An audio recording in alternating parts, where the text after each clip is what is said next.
एक question IIT JEE 2015 में आया है।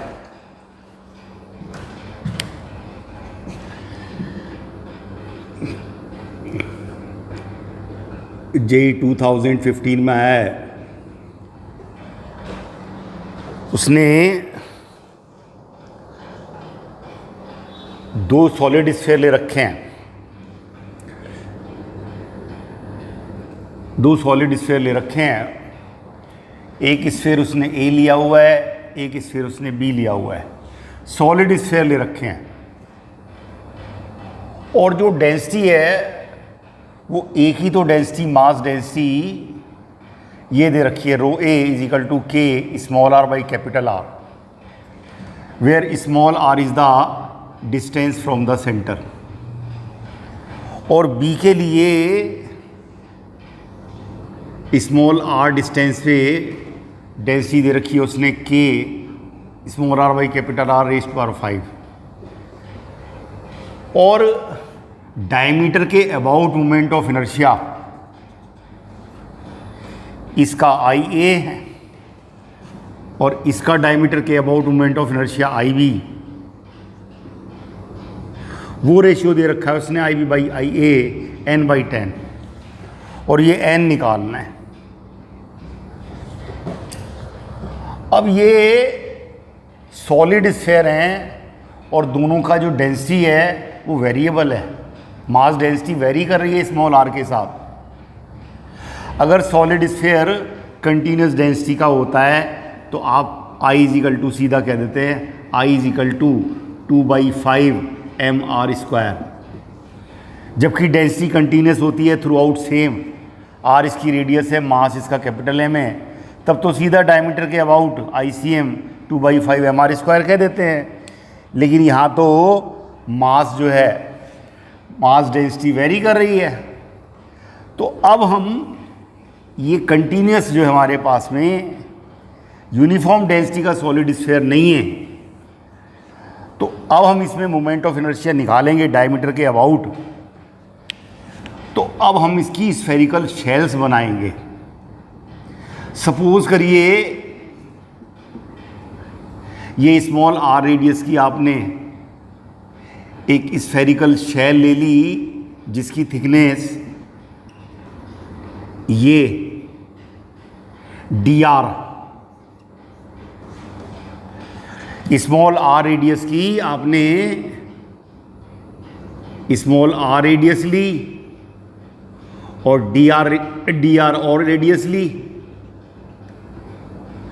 यहां से ये r और ये dr।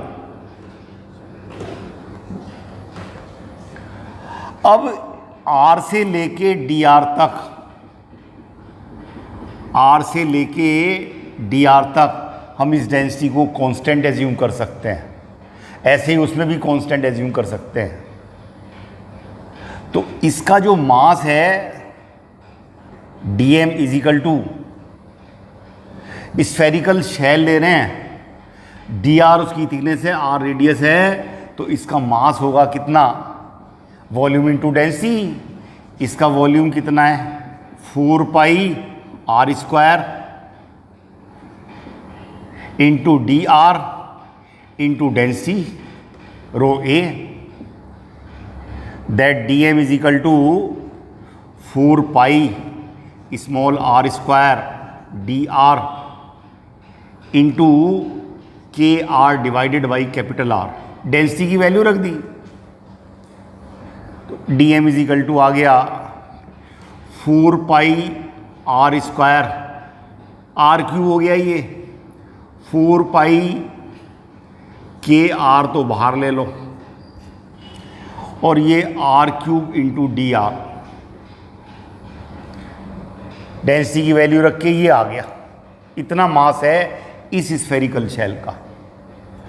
और स्फेरिकल शेल के केस में हमें मालूम है कि इस डायमीटर के अबाउट अगर इसकी रेडियस r होती है और मास इसका सारा सरफेस पर होता है, तब इसका मोमेंट ऑफ इनर्शिया कितना लेते हैं आप 2/3 mr स्क्वायर।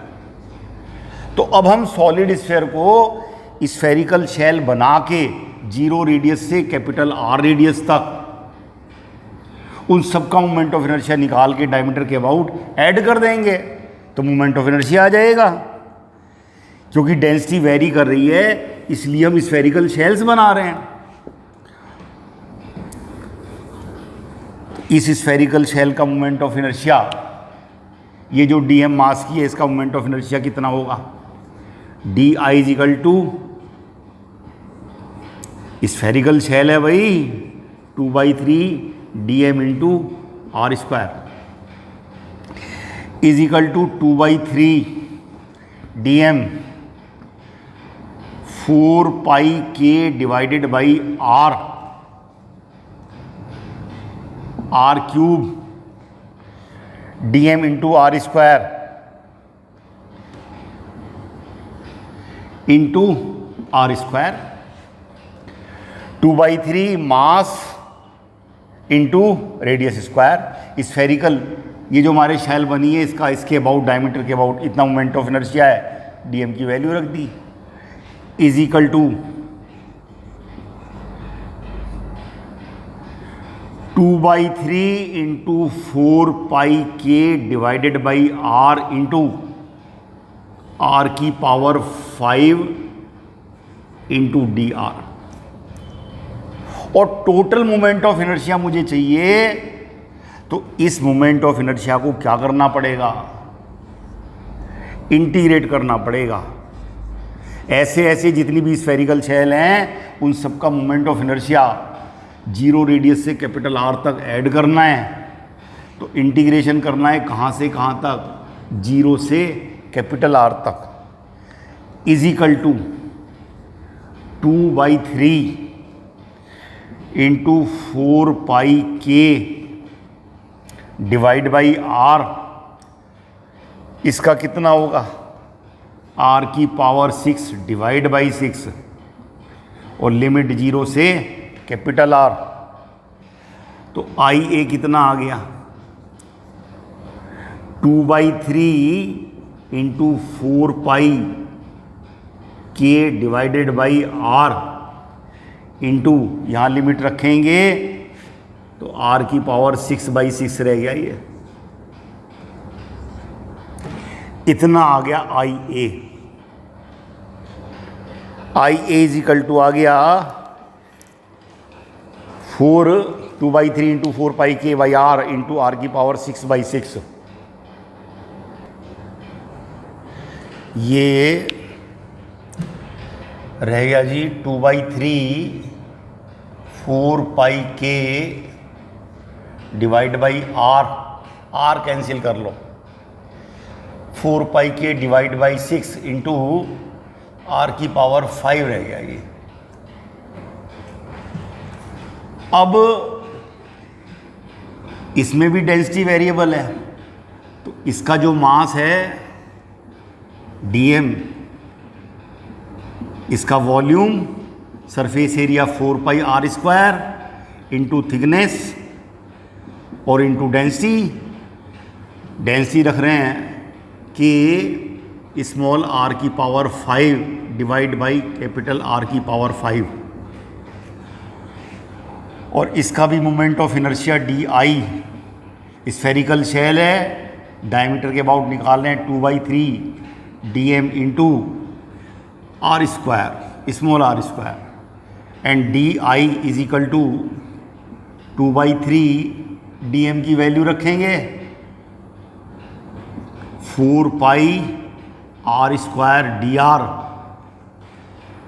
के आर की power 5 into R square divided by capital R की पावर 5। अब ये आर स्क्वायर और ये आर की पावर 9 हो गया, तो d I is equal to आ गया 2/3 4πk divide by capital R की पावर 5 और ये आर की पावर 9 इंटू डी आर। इतना मोमेंट ऑफ इनर्शिया आ गया इस स्फेरिकल शेल का। और मुझे सारा मोमेंट ऑफ इनर्शिया निकालना है, तो जितनी भी स्फेरिकल शेल बनेगी उन सबका मोमेंट ऑफ इनर्शिया निकालने के लिए 0 से कैपिटल R तक इंटीग्रेट करेंगे, ऐड करेंगे, तो ये कितना आ गया, IB is equal to 2/3 into 4πk R⁵ into R⁻10 divided by 10, limit 0 से capital R। IB is equal to आ गया 2/3 into 4πk R⁵ into R⁻10 divide by 10, 10 divide by 10, integrate कर रहे हैं और यहाँ से ये से कैंसिल होगा, तो IB इज इक्वल टू आ गया 2/3 इंटू 4πk डिवाइड बाई 10, और ये रह गया इससे R⁵ इतना तो IB आ गया और इतना आ गया IA। डिवाइड कर दो, IB divide by IA, IB आपका 2/3 into 4πk divide by 10 into R⁵ divide by, और IA है 2/3 into 4πk divide by 6 into R⁵। ये तो कॉमन ही है, ये 4πk से 4πk कैंसिल हो जाएगा, R⁵ से R⁵, और ये 6 ऊपर जाएगा और 10 नीचे रह जाएगा। ये उसने दिया हुआ है और ये आपका रिजल्ट आ गया। इसका मतलब n इज इक्वल टू कितना है, 6 है। केवल इंटीग्रेशन करना है क्योंकि डेंसिटी वेरिएबल दे रखी है उसने। हमने स्फेयर्स का मोमेंट ऑफ इनर्शिया निकालने के लिए स्फेरिकल शेल्स बना बना के इंटीग्रेशन किया है। सिंपल है।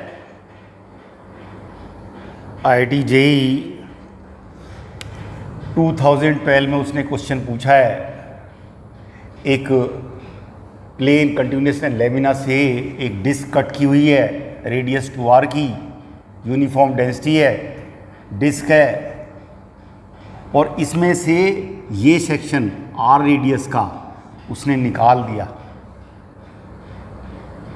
और इस OK about where this x is passing through center of the disk of radius 2r radius की डिस्क है, r निकाल दिया, तो इस एक्सिस के about, axis passing through O, ये मोमेंट ऑफ इनर्शिया, और डिस्क निकालने r रेडियस का ये पार्ट निकालने के बाद इसके अबाउट, P के about moment of inertia where axis passing through point P and perpendicular to disc, इसके अबाउट मोमेंट ऑफ इनर्शिया और इसके अबाउट मोमेंट ऑफ इनर्शिया, इन दोनों का रेशियो पूछ रहा है अप टू नियरेस्ट इंटीजर। अब अगर हम कंटिन्यूस डिस्क का मास कैपिटल ले लेते हैं, टोटल डिस्क जो 2r रेडियस की हमने ली हुई है उसका मास कैपिटल M है, तो इसका मास, ये जो पोर्शन आप निकाल रहे हैं, टोटल डिस्क के मास को उसके टोटल एरिया से डिवाइड कर दिया, और इतने एरिया का मास चाहिए into pi, small pi into capital R², तो ये m/4 आ गया। इसका मतलब इस सेक्शन का मास m/4 है। टोटल का तो मास कैपिटल M है और इसका मास m/4 है। अब हमें मोमेंट ऑफ इनर्शिया इसके अबाउट निकालना है। इसको निकालने के बाद तो पहले हम इसका मोमेंट ऑफ इनर्शिया निकाल रहे हैं इसके अबाउट। ये जो सेक्शन आप m/4 मास का निकाल रहे हैं उसको ओ के अबाउट कितना मोमेंट ऑफ इनर्शिया है। हेंस मोमेंट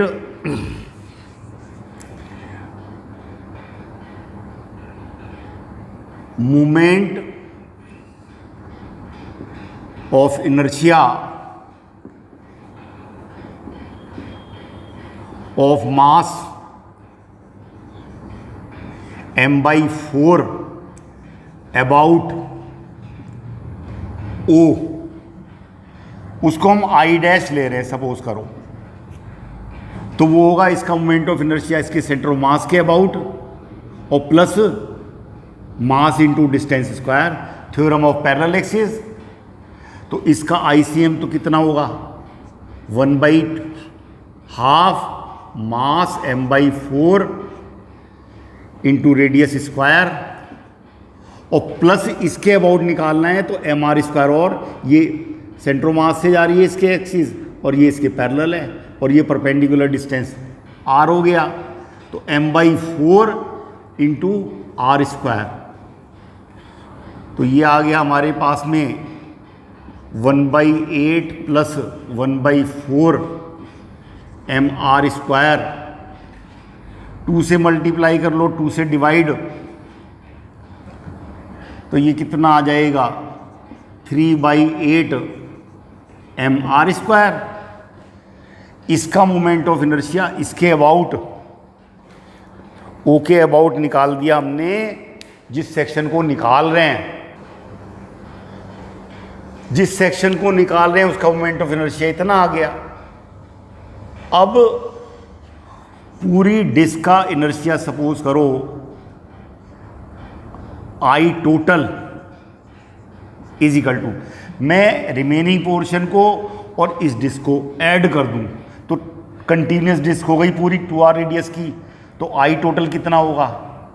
एक तो इस डिस्क का इसके अबाउट जो कि कितना कह चुके हैं आप I डैश, और प्लस बचे हुए पार्ट का उसको IO ले लेंगे, जो इसके अबाउट बचे हुए पार्ट का है वो IO, और ये जो निकाला था दोनों को मिला दूं तो टोटल हो गया। और टोटल इसका मोमेंट ऑफ इनर्शिया डिस्क का इसके अबाउट कितना होगा, दैट इज हाफ इसका मास इनटू रेडियस 2r है इसकी, ये आप निकाल चुके हैं 3/8 mr² प्लस जो रिमेनिंग पार्ट रह गया उसको हमने IO ले लिया। तो ये कितना आ गया हमारे पास में 4 आ जाएगा, ये 2 रह जाएगा, 2 minus 3/8 mr² is equal to IO। तो ये रह गया 13/8 mr² is equal to IO। इतना मोमेंट ऑफ इनर्शिया आ गया इसके निकालने के बाद O के अबाउट। अब वो कहता है कि P के अबाउट चाहिए इसको निकालने के बाद। इसका मास तो बता ही चुके हैं m/4 है, और अब जो है ये डिस्टेंस r है और यहाँ से ये डिस्टेंस 2r है, तो ये डिस्टेंस कितना हो गया, ये 90 डिग्री बनेगा, this square plus this square, तो ये आ जाएगा r√5। ये 2r² प्लस r² r√5 आ जाएगा। ये डिस्टेंस यहाँ से इतना हो गया। अब about P moment of inertia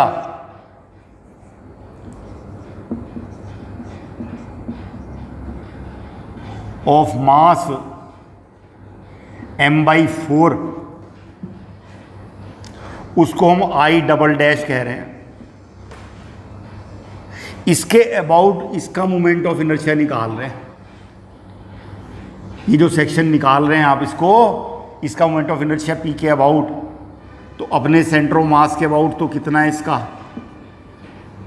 half. इसका मास कितना है, m/4, radius half mr², mass into rate mass m/4 है, और प्लस इसके अबाउट निकालना है तो थ्योरम ऑफ पैरेलल एक्सिस लगेगी, और ये परपेंडिकुलर डिस्टेंस दोनों एक्सिस के बीच में हो गया r/5।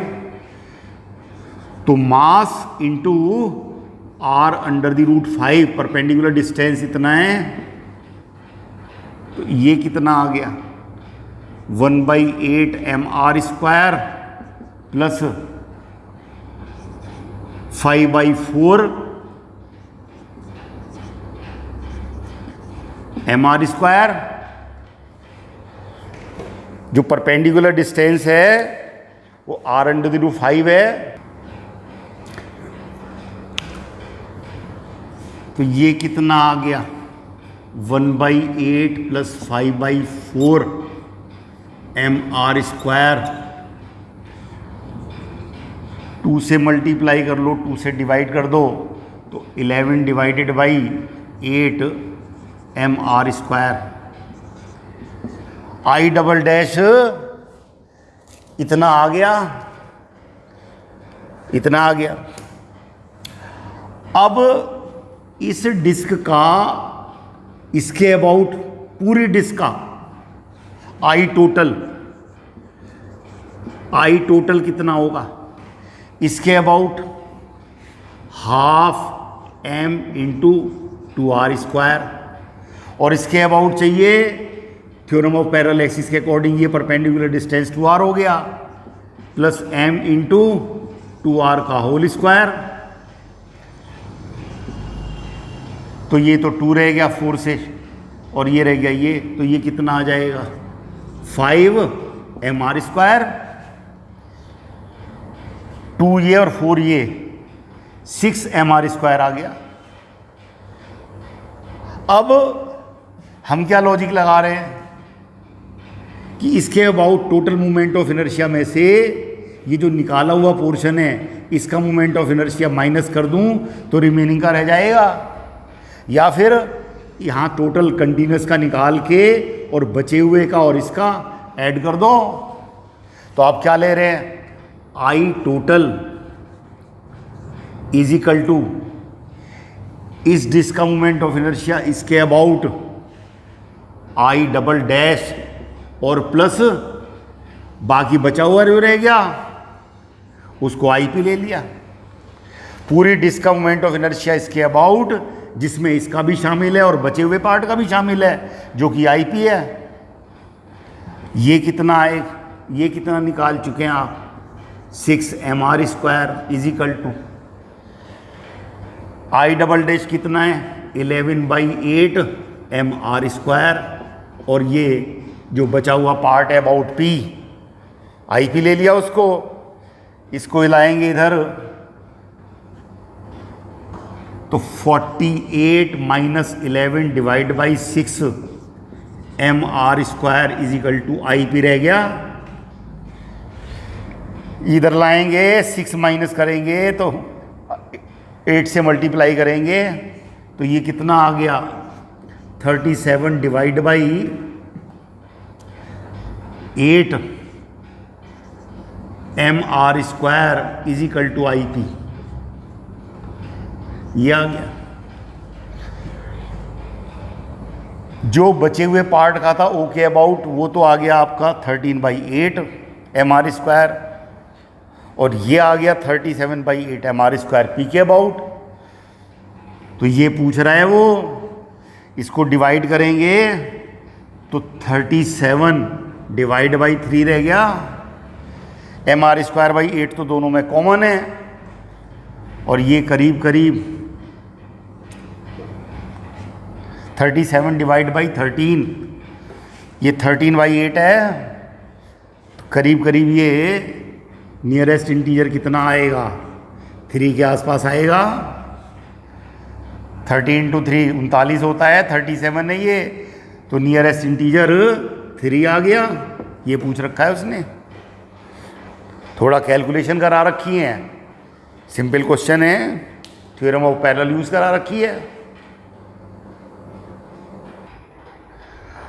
IIT 98 स्क्रीनिंग में एक क्वेश्चन आया है, एक स्क्वायर प्लेट ली हुई है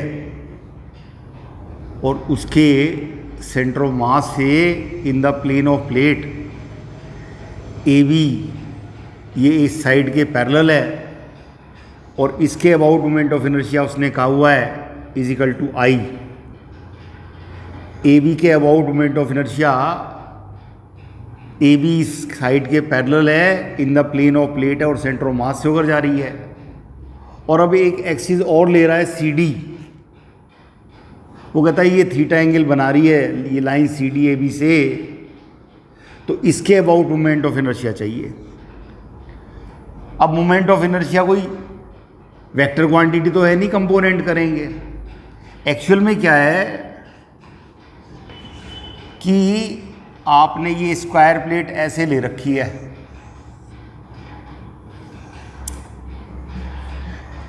ये भी साइड A है और ये भी A है, तो आपने ये एक ले ली एक्सिस ऐसे AB और एक इसके मैं ऐसे ले लूं, जैसी एक्सिस ये है वैसी एक्सिस ये है, तो इसके अबाउट मोमेंट ऑफ इनर्शिया आपने I लिया हुआ है, IAB इज इक्वल टू आपने I लिया हुआ है, तो ये M और N रख दो इसको, तो ये भी एक्सिस स्क्वायर प्लेट में वैसी है, तो इसके अबाउट एक्सिस के IMN वो भी I लेना पड़ेगा। और इसके अबाउट मोमेंट ऑफ इनर्शिया ये दोनों इस प्लेन में हो गई प्लेट के और ये परपेंडिकुलर, ये पॉइंट O ले लूं तो IO इज इक्वल टू कितना होगा, this plus this, theorem of perpendicular axis, ये दोनों एक्सिस परपेंडिकुलर हैं एक दूसरे के और ये दोनों के परपेंडिकुलर है, तो इसके अबाउट मोमेंट ऑफ इनर्शिया इस प्लेट का IAB plus IMN is equal to 2I हो गया, क्योंकि ये दोनों इक्वल हैं। अब जैसे आपने ये दो एक्सिस ली हैं, बिल्कुल उसी तरीके से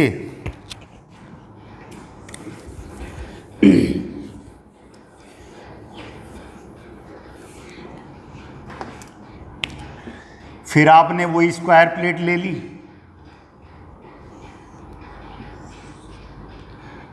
और अब आपने क्या किया, एक एक्सिस ऐसे ले रखी है आपने जो यहां से थीटा एंगल पे है, जिसको लिया उसने C एंड D।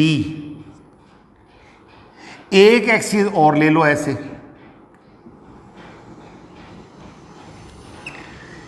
इससे थीटा एंगल बनाते हुए, इससे थीटा एंगल बनाते हुए और इससे थीटा एंगल बनाते हुए। अब ये दोनों भी परपेंडिकुलर हैं और इसके अबाउट ICD अगर आप I डैश एज्यूम करते हैं तो ये RS ले लो, ये एक्सिस और ये एक जैसी हैं स्क्वायर प्लेट के लिए, ये भी प्लेन में, ये भी प्लेन में, ये भी इससे थीटा एंगल बना रही है, ये भी इससे थीटा, तो इसके अबाउट मोमेंट ऑफ इनर्शिया वो IRS, ये भी I डैश होगा और ये दोनों परपेंडिकुलर हैं और इसके अबाउट, इस O के अबाउट मोमेंट ऑफ इनर्शिया, फिर theorem of perpendicular axis IO is equal to ICD plus IRS, और ICD लिया है आपने I डैश और ये I dash is equal to IO, तो IO is equal to 2I dash हो गया। इस तरफ तो IO is equal to 2I है, where I is the moment of inertia about AB, और ऐसे लेते हैं तब IO2I डैश है, where I dash is equal to moment of inertia about CD। ये दोनों इक्वल हैं, IO तो वही रहेगा, तो I बराबर क्या आ गया, I dash, hence IAB is equal to ICD। इसका मतलब स्क्वायर प्लेट में हम एक्सिस, प्लेन में कोई भी एक्सिस लें, प्लेन में होनी चाहिए, और स्क्वायर प्लेट है, मोमेंट ऑफ इनर्शिया सबके अबाउट सेम रहेगा। यहाँ से ये बात प्रूव हो रही है। एक क्वेश्चन और भी आया हुआ है इस तरीके से पहले भी। इसका मतलब moment of inertia square plate में जितना इसके अबाउट है उतना ही, कोई भी एक्सिस लेंगे प्लेन में होनी चाहिए एक्सिस, और सेंटर ऑफ मास से पास होनी चाहिए, मोमेंट ऑफ इनर्शिया सेम रहेगा, मोमेंट ऑफ इनर्शिया सेम रहेगा। ये बात मालूम है आपको?